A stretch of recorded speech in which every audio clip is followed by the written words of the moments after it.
తెలంగాణ రాష్ట్రంలోని రంగారెడ్డి జిల్లా బాలాపూర్ మండల రెవెన్యూ లిమిట్స్ లో ఉన్న నాదర్గుల్లో గల సర్వే నెంబర్ 197/2 నుంచి 197/35 దాకా ఉన్న భూమిలో 22 ఏ సెక్షన్ వర్తిస్తుంది అంటూ రెవెన్యూ శాఖ పేర్కొనడాన్ని కాలనీవాసులు తప్పుపడుతున్నారు.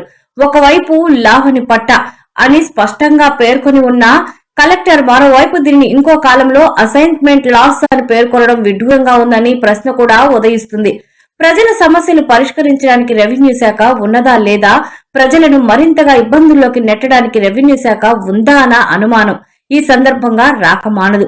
ఒకవైపు ఎల్ఆర్ఎస్ చెల్లించడం మరియు లేఅవుట్ ఉండడం, మరోవైపు రిజిస్ట్రేషన్లు ఉన్నప్పటికీ దీనిని 22 ఏ సెక్షన్ కింద వర్తిస్తుంది అంటూ ఇప్పటికే రెవెన్యూ శాఖ పేర్కొంటున్న నేపథ్యంలో కోర్టు కూడా పలు సందర్భాల్లో మొట్టికాయ వేసింది.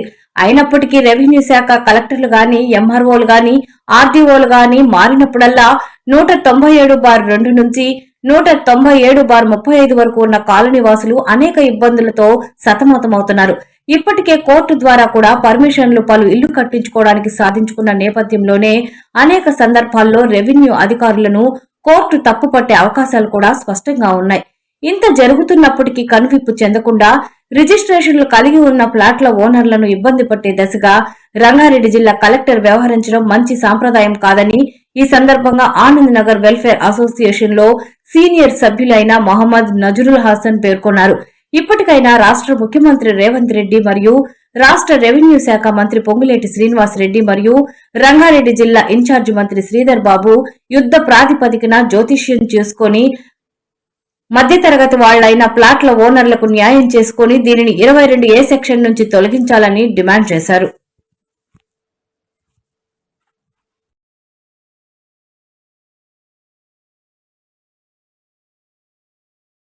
ఇప్పుడు మనం తెలంగాణ రాష్ట్రంలోని రంగారెడ్డి జిల్లా బాలాపూర్ మండల పరిధిలోని నాదర్గుల్ విలేజ్లో ఉన్నాము.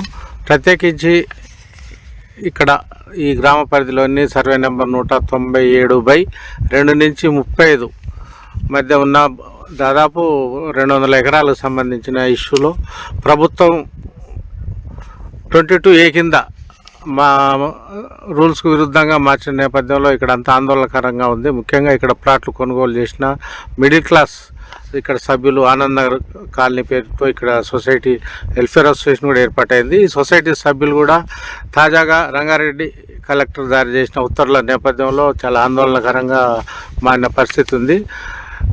గత కొన్ని సంవత్సరాలుగా వాళ్ళు లీగల్గానే ఎల్ఆర్ఎస్ కట్టడం కావచ్చు, ఇటు పర్మిషన్ల దగ్గర నుంచి లీగల్గా వ్యవహరిస్తూనే వాళ్ళు ముందుకు పోతున్నప్పటికీ తాజాగా రంగారెడ్డి కలెక్టర్ తీసుకున్న 22A గతంలో లావణి పట్టాలుగా చలామణిలో ఉన్న ఈ స్థలానికి సంబంధించి ఇప్పుడు 22A కింద చేరుస్తూ తాజాగా ఒక ఆన్లైన్లో వాళ్ళ ఉత్తర్వులు జారీ చేయడం అనేది ఒక చర్చనీయాంశంగా కూడా మారింది. దీనికి సంబంధించి ఇక్కడ మనకు అందుబాటులో ఆనంద్ నగర్ సర్వే నెంబర్ 197/2 నుంచి 35 ఆనంద్ నగర్ వెల్ఫేర్ సొసైటీ చెందిన సీనియర్ సభ్యుడు మహమ్మద్ నజరుల్ హసన్ గారు మనతో ఉన్నారు. నజరుల్ హసన్ గారు చెప్పండి, ఇది లావణి పట్టాలు ఉన్న నేపథ్యంలో 22Aగా మారిన క్రమంలో మీరు ఎట్లా ఏమి కార్యాచరణ చేయబోతున్నారు? ఇప్పుడు ఒక విధంగా చెప్పాలంటే కలెక్టర్ గారు ఇప్పుడు పెట్టారు, దీనికి లావణ్య లాస్ అని కింద పెట్టారు. దీనికంటే ముందు 2012లో కలెక్టర్ గారు దీన్ని 22Aలో వేసిరు. దానికంటే ముందు లేదు. ఒక విషయం గమనించాల్సింది ఏంటంటే దీంట్లో 1993 నుంచి రిజిస్ట్రేషన్లు అవుతున్నాయి. ఎప్పుడు దాకా రిజిస్ట్రేషన్లు అయితే 2010 సంవత్సరం వరకు రిజిస్ట్రేషన్లు అయినాయి. మొత్తం ఇంచుమించు 2,600 ప్లాట్లు దీంట్లో ఉన్నాయి. ఇది ఇంచుమించు అన్నీ రిజిస్ట్రేషన్ అయిపోయినాయి. కానీ కలెక్టర్ గారికి నిద్ర ఎప్పుడు లేచారంటే 2012లో ఆయన ఒక లెటర్ పంపించాడు అన్నమాట. ఇది లెటర్ నా దగ్గర ఉన్నది.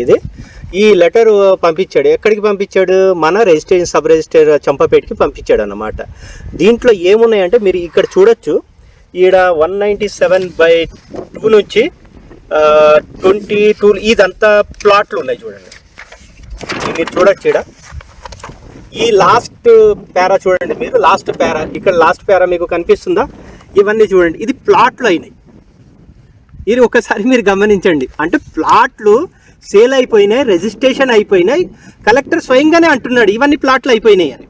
మరి ప్లాట్లు అయిపోయిన తర్వాత ఎలా 22Aలో పెడతాడు ఆయన? ఒక విధంగా 22లో పెట్టాలంటే నువ్వు దానికి ప్రూఫ్ అయినా ఇవ్వాలి కదా, ఏ విధంగా ఇది అయింది. ఇది మాకు ఏంటంటే ఇది ప్రైవేట్ ల్యాండ్ వాళ్ళది, ఇది ఏంటంటే అసైన్ చేశారు. వాస్తవమే, మేమేమంటున్నామంటే అసైన్ చేశారు. ఏ విధంగా అసైన్ చేశారు మీరు ఒకటి నేను దీంట్లోనే మీకు చూపిస్తాను కొన్ని. ఇప్పుడు ఒక చిన్న లావణి పట్ట ఒకటి ప్లాట్ చూపిస్తాను చూడండి. 197/37లో ఇది 9 ఎకరాలు. ఒక్కసారి గమనించండి, ఇక్కడ 9 ఎకరాల 15 సెంట్లు కనిపిస్తున్నాయా? ఎవరికైనా అసైన్ చేసినోడికి 9 ఎకరాలు ఇస్తాడా? ఒక్కసారి కలెక్టర్ గారిని ఇది డిసైడ్ చేయమనండి. పోనీ అక్కడే 4-10 మంది మనుషులు ఉన్నారా? ఒకే ఒక మనిషికి నేను ఇలాంటివి ఇంకోటి ఇక్కడ చూపిస్తాను చూడండి. ఇక్కడ ఫస్ట్ పారాలోనే ఉంటుంది 7 ఎకరాలు 22 గుంటలు. ఇది ఏ విధంగా అసైన్ అవుతుంది? పట్టల్యాండే కదా ఇది, వాళ్ళు ఆక్షన్లో కొనుక్కున్న ల్యాండ్. ఇవి ఆక్షన్లు ఇచ్చారు అంటే దున్నుకుంటున్న వాళ్ళకి ఇంత డబ్బు కట్టేసి ఆ కాలంలో నిజాం పోయిన తర్వాత ఈడ ఉన్న ఒక్కటి ఏంటంటే ఈ చుట్టుపక్కల ఏరియాలో తుర్క ఎంజల్ చుట్టుపక్కల ఏరియాలో నిజాం 1948లో నిజాం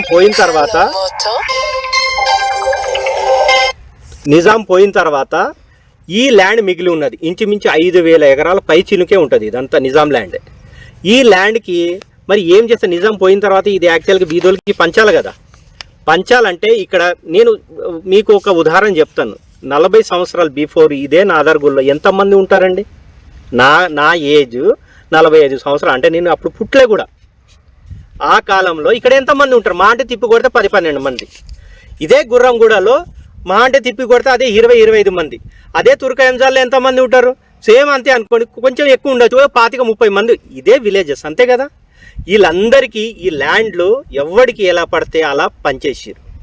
ఆ పనిచేసిన తర్వాత వీళ్ళకి పట్టాలు ఇవ్వాలి కదా. ఇదే పట్ట, దీని మీద క్లియర్గా కలెక్టర్ చెప్తున్నదే ఇదే పట్ట. దీనిలో చూడండి, ఇది బాచుపల్లి, ఇది రాస్తున్న లావణి పట్ట అనేది. ఇది చూడండి, ఇక్కడ రాసింది చూడండి, నా ఏ చేయి ఉంది కదా ఈడ లావణి పట్ట. ఇది చూడండి క్లియర్గా ఇది లావణి పట్ట కింద ఇచ్చారు. అంటే లావణి పట్ట ఎప్పుడు ఇచ్చారు ఇల్లుకు? 1950-55. నేను దీనికి ఇంకోటి ప్రూఫ్ ఇస్తాను చూడండి. ఏంటంటే కొన్ని విషయాలు ఎలా ఉంటాయంటే,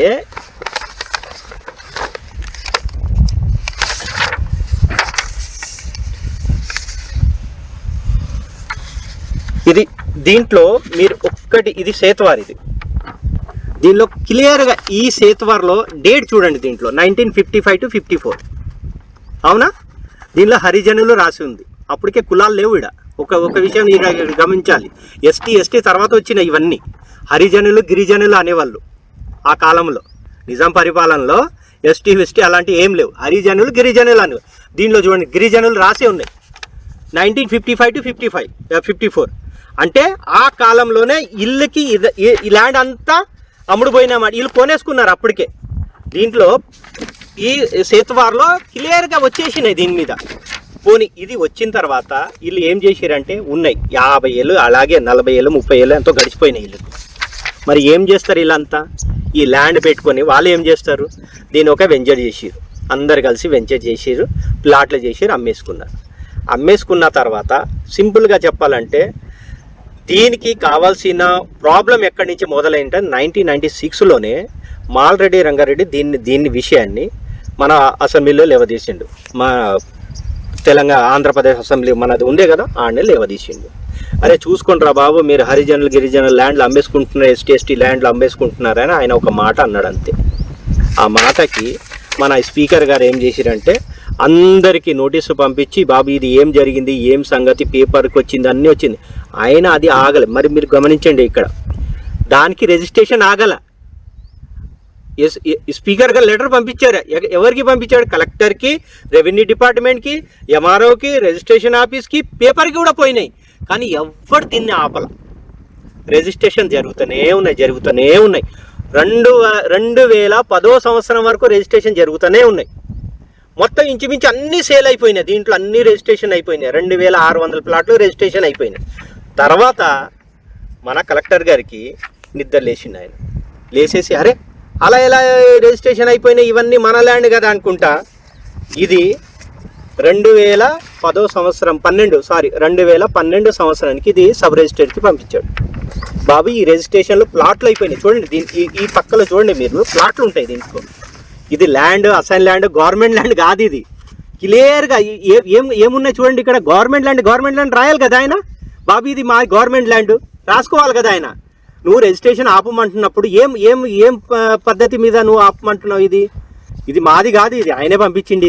ఈ స్టాంపింగ్ చూడండి, ఈ స్టాంపింగ్ ఉంది దీని మీద, ఆయనే పంపించాడు. ఇది గవర్నమెంట్ ల్యాండ్ రాయాలి కదా. మరి పట్టా నువ్వు ప్లాట్లో ఎలా రాసావు? లావణి పట్టా అని ఇక్కడ పక్కలో ఉన్నప్పుడు ఇది లావణి ల్యాండ్ అని నీకు క్లియర్గా ఉంది కదా దీని మీద. అంటే వాళ్ళకు ఆక్షన్లో కొనుక్కున్న లావణి పట్టే అని నువ్వు అన్నప్పుడు ఇది ప్రైవేట్ ల్యాండ్ అయిపోయింది కదా. నువ్వు గవర్నమెంట్ ల్యాండ్ ఎలా అంటావు? మళ్ళీ సరే అన్నావు, పర్వాలేదు, మేము దాన్ని కూడా ఒప్పుకున్నాం. మరి మా అందరికీ నువ్వు ఒకసారి పిలిచి ఎవడెవడు 2600 ప్లాట్లు రిజిస్ట్రేషన్ అయిపోయినాయి కదా, వాళ్ళందరికీ పిలిచి నోటీస్ ఇవ్వాలి కదా. ఎవడో ఎక్కడో ఒక నోటీస్ అట్టిచ్చేసి ఎగో మేము ఇచ్చేసినామంటే ఎలా కుదురుతుంది? అది నా ఏజ్, నేను ఈ ప్లాట్ కొనేటప్పుడు నా ఏజ్ 17 ఏళ్ళు. మీరు ఒకసారి ఊహించుకోండి, 17 ఏళ్ళు. ఇప్పుడు నా ఏజ్ 45 సంవత్సరాలు. అంటే నేను కొని 32 సంవత్సరాలు అయింది. ఇప్పుడు వరకు నేను ఇల్లు కట్టుకోలేదు దీని మీద. ఈ మధ్యలో నాకు హైకోర్టు నుంచి ఆర్డర్ వచ్చింది. నేను ఇప్పుడే కన్స్ట్రక్షన్ స్టార్ట్ చేశాను. ఇప్పుడే క్లియర్గా చెప్తున్నాను, కన్స్ట్రక్షన్ ఇప్పుడు స్టార్ట్ అయింది. దాంట్లో కూడా గవర్నమెంట్ వెళ్ళారు, బై ఇది 22లో ఉందంటే, మరి 22లో ఉన్నాయి అడిగారు జడ్జి గారు. 22లో ఉంది కదా, ఏమున్నాయి, దేనికోసం పెట్టిన 22లో అడిగితే, లేదు సార్ 22లో పెట్టి కలెక్టర్గా అంటే, జడ్జి గారు అది కూడా లేదు దానికి దీనికి సంబంధం లేదంటే నాకు పర్మిషన్ ఇచ్చేసి. అంటే ఇది ఏం జరుగుతుందంటే, నేను గవర్నమెంట్ ఒక్కటే అడుగుతున్నా, మీరు చేసే తప్పులకి ఎన్ని సంవత్సరాల నుంచి మేము బాధపడాలి? ఒక్కసారి నేను ఇప్పుడు రేవంత్ రెడ్డి గారు ఉన్నారు, ఆయన నాకంటే ఏజ్లో చిన్నోడే యాక్చువల్గా. ఆయన ఇవన్నీ ఆలోచించాలి. మనిషి బిజినెస్ చేయాలా, దందా చేయాలా, మన దాంట్లో అది నడుస్తూనే ఉంటుంది. తెలంగాణలో భూమి దందా లేనిది అసలు తెలంగాణ రాజకీయమే లేదు. ఒక విధంగా చెప్పాలంటే నిజాం పరిపాలన పోయిన తర్వాత దందాలో భూదందా మొట్టమొదటిది తెలంగాణలో ఉన్నది. దీనికి చెయ్యండి, కానీ క్లియర్గా ఉన్నదాన్ని తీసేయడానికైనా ట్రై చేయండి. మీకు డబ్బులు వస్తుంది కదా. ఇప్పుడు 170 ఎకరాలు ఉన్నాయి ఈడ. ఇప్పుడు ఇంకొకటి నేను చిన్న ఒక జోక్ లాంటిది నేను మీకు చూపెట్టాలనుకుంటున్నాను. ఇప్పుడు దీంట్లో మొన్న హైకోర్టు ఒక ముటక వేస్తే అసలు అసైన్ ల్యాండ్ 22 మీద అసైన్ ల్యాండ్ చేసింది మీరు ఎన్ని ల్యాండ్లు ఉన్నాయి అనేది అందరికీ కలెక్టర్ అందరికీ చెప్పింది కదా. చెప్పిన తర్వాత కలెక్టర్ ఏం చేసిండంటే ఇదే ల్యాండ్ ఇప్పుడు మీరు చూశారు కదా పట్టా అనేది, ఇక్కడ చూడండి మీకు ఒక క్లియర్గా కనిపిస్తే అసైన్ లాస్ అని చూపిస్తుంది. ఇక్కడ గవర్నమెంట్ ల్యాండ్ కూడా కాదు ఇది, చూసిరా. ఇది ఇప్పుడు లేటెస్ట్గా పంపించాడు ఆయన. ఎక్కడికి పంపించాడు? మన సబ్ రిజిస్టర్ చంపాపేటకి. మరి ఇది ఎందుకు చేస్తున్నాడు కలెక్టర్? దేనికోసం అంటే మీ దగ్గర డాక్యుమెంట్ లేదా, ఏదైనా దీనికి ఎటువంటి ప్రూఫ్ చేయడానికి ఏం లేవా? లేకపోతే అంటే క్లియర్గా ఉన్నట్టే లెక్క కదా ఇది. లేకపోతే మీ దగ్గర డాక్యుమెంట్ ఉండదు కదా. నేను ఇంకోటి విషయం చెప్తాను. మీరు కోర్టులో పద్దాక రిజంప్షన్ ఆర్డర్ ఇచ్చాము, రిజంప్షన్ తీసుకుంటున్నాము. ఇప్పుడు మా సొసైటీ దీనికి పోరాడుతుంది. ఇది ఎప్పటి నుంచి పోరాడుతుంది? ఇంచుమించు 15-20 ఇయర్స్ నుంచి పోరాడుతూనే ఉంది. ఇప్పుడు హైకోర్టులో వచ్చాం మేము. మీ దగ్గర నుంచి, ఎంఆర్ఓ నుంచి, కలెక్టర్ నుంచి, అందరి దగ్గర నుంచి పోరాడేప్పుడు మీరు అంతా రిజంప్షన్ ఇచ్చుకుంటా కూర్చున్నారు. కానీ దేనికి ఇచ్చారు రిజంప్షన్ అనేది ఏ ప్రూఫ్ లేదు. మీరు ఎందుకు ఇవ్వరు? మేము ఎన్నిసార్లు అడిగినాం. ఒక క్వశ్చన్ వేస్తాం, మీరు వేసేటప్పుడు ఏదైనా ముందు వాదన నడుస్తుంది కదా. మేము ఎంఆర్ఓకి ఒక క్వశ్చన్ వేస్తాం, మీరు ఎందుకు అమ్మా ఇది రిజంప్షన్ తీసుకుంటున్నా అంటే వాళ్ళకి దానికి సమాధానం ఉండవు, దానికి పేపర్ ఉండదు, కానీ మీరు రిజంప్షన్ తీసుకుంటారు. అవి ఎలా తీసుకుంటారు? అది ఈ పేపర్కి మేము ఏదైనా డాక్యుమెంట్ పెట్టేటప్పుడు ఈ డాక్యుమెంట్ మీరు పెట్టాలి కదా. అసైన్ చేశారు అంటున్నారు, అసైన్కి బుక్ ఉంటుంది కదా గవర్నమెంట్ దగ్గర. ఇంకోటి ఇది మీరు ఒక్కసారి గమనించాలి, అసైన్ చేసిన ఏ ల్యాండ్ అయినా దానితో రికార్డు ఉంటుంది. అసైన్ చేసిన ల్యాండ్కి అసైన్ డిపార్ట్మెంట్ దగ్గర బుక్ ఉంటుంది. ఎవరి పేరు పోయింది, ఎన్ని ఎకరాలు పోయినాయి, ఎన్ని ఎకరాలు అసైన్ అయింది, ఏ సంవత్సరం అయింది, ఏ జియో కింద అయింది అనేది మొత్తం రికార్డు ఉంటుంది దాని కింద. ఆ బుక్ లేదా మీ దగ్గర? పోనీ ఆ బుక్ కూడా లేదనుకుందాం. అంటే మోసం చేయడానికి కూడా హద్దు ఉంటుంది. ఎంతవరకు మోసం చేస్తారు మీరు? మేము 30 సంవత్సరాల నుంచి, నా ఏజ్ ఇప్పుడు ఈ టైం ఉంది, నేను ఇదే ఖాళీ ప్రదేశంలో కూర్చొని ఉన్నాను. చూడండి ఇప్పుడు ఏంటంటే ఏదైనా మేము రూమ్ కట్టాలంటే ఎంఆర్ఓ కూల్చేస్తుంది, లేదు మీరు కట్టకూడదు అంటుంది. బయట మేము కట్టకూడదు, ఓకే వాస్తవమే ఉన్నది. ఇదిగోండి మీ వెనక కనిపిస్తుంది కదా, కొంచెం ఇది చూపించండి. ఈ రాళ్ళు 30 సంవత్సరాలు బిఫోర్ వేసిన రాళ్ళు, అది ఇంకా అలాగే ఉంది. మేము ఎన్నోసార్లు చెప్పాం, మీ దగ్గర డాక్యుమెంట్లు ఉంటే మీరు తీసేసుకోండి ఈ ల్యాండ్, లేదంటే మాకు ఇచ్చేయండి. మీరు కోర్టులో ఇప్పుడు కోర్టుకి వచ్చారు, హైకోర్టుకి. మా ఆనంద్ నగర్ వెల్ఫేర్ అసోసియేషన్ ఇప్పుడు కోర్టుకి వచ్చింది. మేము కోర్టులో కూడా అదే వాదించడానికి, మీరు ఇచ్చారు ఒకటి ఆల్రెడీ మీరు కౌంటర్ దాఖలు చేసిరు, మేము అది కూడా చూసుకున్నాం. దాంట్లో కూడా అదే పాత రాగా మీరు లేవదీసారు. డాక్యుమెంట్ ఏంటి? వితౌట్ డాక్యుమెంట్కి మీరు ఒక హోదాలో ఉన్నప్పుడు డాక్యుమెంట్ కావాలి కదా. మీరు అంటున్నారు లేదు, ఇవన్నీ ఏదైతే ఉన్నాయో, నేను ఇంకోటి చూపిస్తాను చూడండి. ఈ డాక్యుమెంట్ మేము ఏదైతే ఇది సేతువార్ ఏదైతే చూపిస్తున్నాం 1955ది, ఇది దీంట్లో చూడండి, ఇది ఆర్టీఐ నుంచి వచ్చింది మాకు. ఇది ఈ కింద చూడండి డేట్ ఉంటుంది. ఇది మేము సృష్టించలేదు. గవర్నమెంట్ ఏమంటుంది ఇది బోగస్. అరే బోగస్ అయితే ఆర్టీఐ నుంచి మీరు ఇచ్చిందే కదా, బోగస్ ఎలా అవుతుంది ఇది చెప్పండి. ఇంకోటి దీనికి సంబంధించిన విషయాల్లో క్లియర్గా దీనికి సర్వే జరిగినాయి. సర్వే ఎప్పుడు జరిగింది? 1991లో ఇదే రెవెన్యూ డిపార్ట్మెంట్ వచ్చేసి దీనికి సర్వే చేసిరు. వీళ్ళంతా మేము ప్లాట్లు చేయాలంటే దీనికి సర్వే చేసిరు. ఇదిగోండి, ఈ సర్వే చేసేసి దీనికి ఒక ఎన్ఓసి ఇచ్చారు. ఈ ఎన్ఓసి రెవెన్యూ డిపార్ట్మెంట్ వాళ్ళు ఇచ్చారు. ఏమి ఇచ్చారంటే, ఏ ఇయర్ అది? 1991. దీనికి డేట్ ఉంటుంది చూడండి, ఒకసారి చెప్తాను అండి. డేటెడ్ వచ్చేసి 10వ తేదీ 7వ నెల 1991 ఇచ్చారు. ఇది దీనికి ఆర్ఓసి నంబరు 2/SPL/1991. ఇది క్లియర్గా వాళ్ళు ఇప్పుడు మీ దగ్గర ఈ రికార్డు కూడా లేకపోతే ఎందుకు అబద్ధాలు చెప్పుకోవడం? మీ దగ్గర రికార్డు లేకపోతే అబద్ధాలు ఎందుకు చెప్పుకోవడం? ఇవి అన్ని క్లియర్గా ఎంతమంది దీంట్లో ల్యాండ్ ఉన్నది, వాళ్ళు ఏం చేస్తున్నారు ఏంటి మొత్తం క్లియర్గా రాసి మీరే అప్రూవల్ ఇచ్చారు. మీరే ఎన్ఓసి పంపించారు. ఎవరెవరికి ఇచ్చారు మీరు ఎన్ఓసి? ఇదే అప్పుడు హయత్ నగర్, ఇది మన చంపాపేట లేకుండే, అప్పుడు హయత్ నగర్ ఉండే మనకు రిజిస్ట్రేషన్ డిపార్ట్మెంట్, హయత్ నగర్లో ఉండే. వాళ్ళకి మీరు ఒక లెటర్ పంపించారు. మళ్ళీ సేమ్ లెటర్ ఇక్కడ తర్వాత ఇక్కడ వచ్చినాయి కాబట్టి ఇక్కడ కూడా సరూర్ నగర్కి పంపించారు. మీరంతా చేసుకున్న తర్వాత ఇది బోగస్, ఇది చెల్లదు, ఇది మా దగ్గర లేదు అని మీరు ఒప్పుకున్న తర్వాత ఇది ఏ విధంగా మేము చెప్పుకోవాలి? ఇది అంటే ఒక చిన్న ఉదాహరణ చెప్తాను. ఎవరికి చాలామంది ఏమనుకుంటారంటే ఇది కోర్టు మాకు ఒక చిన్న విషయానికి చెప్పింది, లేదు ఇది బోగస్ నువ్వు అని చెప్పి అని మాకు తిరగ రాస్తే దీని వెనక ఒక సంతకం ఉంది బాబు, ఇది చూసుకోండి. దీని కింద నేను ఈ వీడియోలో మీకు చెప్తున్నా, దీని మీద ఒక సంతకం ఉంది. ఈ సంతకం పెట్టినోడు ఎవడండి బాబు? ఆ టైంలో ఆ మనిషి లేడా? మేము దీన్ని చెక్ చేయించుకోమా? క్రాస్ చెక్ చేయమా దీన్ని? ఈ సంతకం పెట్టిన మనిషి ఆ టైంలో అక్కడ లేడంటే అప్పుడు ఇది బోగస్ అని తేలుతుంది. దానికంటే తేలవదు. ఎంఆర్ఓకి కానీ కలెక్టర్కి కానీ నేను మళ్ళీ చెప్తున్నాను, మాట కాదు, ప్రతి పేపర్లో ఒక లెక్క ఉంటుంది, ప్రతి స్టాంప్కి ఒక లెక్క ఉంటుంది. డూప్లికేట్ స్టాంపులు చేయొచ్చు, సంతకాలు డూప్లికేట్ రావు. సంతకాలు డూప్లికేట్ చేయలేము. ఎందుకంటే ఆ కాలంలో ఆ మనిషి ఉన్నాడా లేదా అని తేలడానికి బొచ్చుడ ఆప్షన్లు ఉన్నాయి. మేము దానికి పోతాం. ఇప్పుడు కోర్టు అన్నది అనుకోండి, లేదు ఇది వాళ్ళు గవర్నమెంట్ వాళ్ళు అంటున్నారు కదా ఇది బోగస్ ఇవన్నీ అని, మేము కోర్టులో ఇది ఛాలెంజ్ చేయమా? ఈ సంతకం పెట్టినోడు ఆ కాలంలో ఉన్నాడా లేదా? 99 ఒక్క నిమిషం మీకు చూపిస్తాను చూడండి. ఈ ఫామ్ వచ్చేసి దీంట్లో 197/37 వాడికి 2 ఎకరాల మీద 9G ఫామ్ ఇష్యూ చేసి, దీని మీద డేట్ ఏముంది? ఇష్యూ చేసిన డేట్ ఏంటి? 61. నేను ఒకటి అడుగుతున్నా, గవర్నమెంట్ జాబ్ వాళ్ళు మీరు ఒకటి నాకు ఒక్క విషయం చెప్పండి. నేను ఇప్పుడు అప్లికేషన్ పెట్టాను అనుకోండి, మీరు వెంటనే పిలిచేసి నాకు సంతకం పెట్టి ఇచ్చేస్తారా? నేను పొద్దున వస్తాను మీ ఆఫీస్కి, నాకు ఈ 9G ఫామ్ ఇచ్చేయండి అంటే సాయంత్రం మీరు నాకు ఇచ్చేస్తారా? లేక దానికి వెరిఫై చేస్తారా? వెరిఫై చేసేసి ఎప్పటికి ఆయనకి ఇవ్వాలి, ఎప్పుడుది అనేది తెలుసుకుంటారు కదా. 1950లో వాళ్ళకి ఇష్యూ అయినాయి, 55లో ఇవన్నీ ల్యాండ్ వచ్చింది, వాళ్ళు 9Gకి ఇచ్చిన పెడితే మీరు 61లో ఈ లెటర్ ఇచ్చారు వాళ్ళు. ఏ దిమాగ్ ఉన్నోడికి లేనోడికి కూడా చదువుకున్నోడికి కూడా ఇది 1961లో ఇచ్చారంటే ఆ రోజు వాడికి ఇష్యూ చేసి ఇచ్చింది.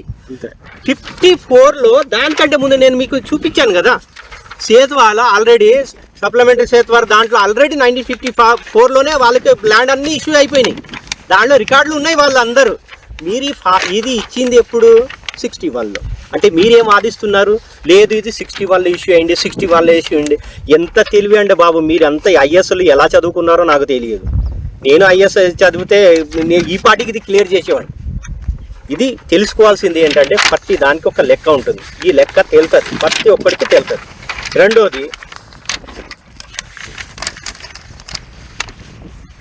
ఇది ఫైసల్ పట్టి. దీన్ని ఫైసల్ పట్టి. ఇది మా దగ్గర ఎప్పటిది ఫైసల్ పట్టి ఉంది? 1990ది ఫైసల్ పట్టి ఉంది. 89-90ది 89-90ది ఫైసల్ పట్టి ఉంది. దీంట్లో క్లియర్గా రాసి ఉంది 300 ఆగుతుంది అది మీది. హస్కే